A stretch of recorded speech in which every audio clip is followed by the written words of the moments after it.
Have you ever thought about building assets in your life, in your business? Have you ever thought about making sure that the work you do today pays off tomorrow?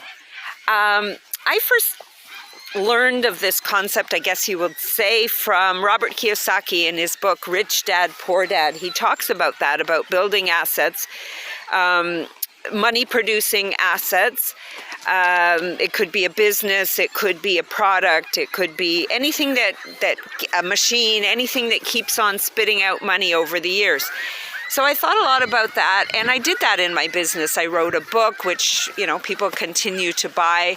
I created programs, which people continue to buy.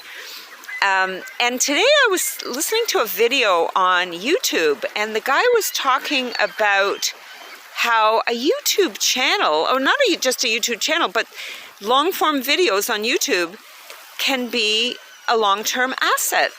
Not shorts, he said, because they disappear in like 48 hours. This is a short, so 48 hours, probably won't hear from you again. But he talked about long-form videos being an asset, and I really never thought of it that way. So I turned around and I made a long-form video. I hope you like it. It's about my story and what's next for me and what's next for you. But that's not why I'm making this video.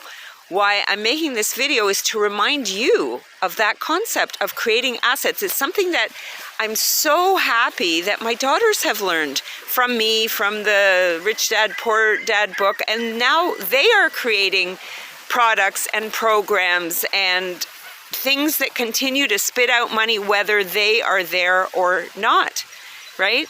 So if you haven't given any thought to creating income-producing assets, things that work without you.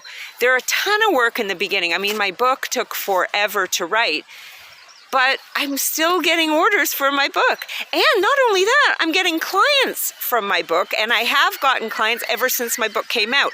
So the ton of work that I put in initially, totally worth it, right? To create the programs, ton of work, totally worth it. So what are you working on today? And if you're not, what do you think you could work on to create a long-term asset that can continue to generate income for you years after you've created it? Let me know in the comments, like, subscribe, and I'll see you in the next one.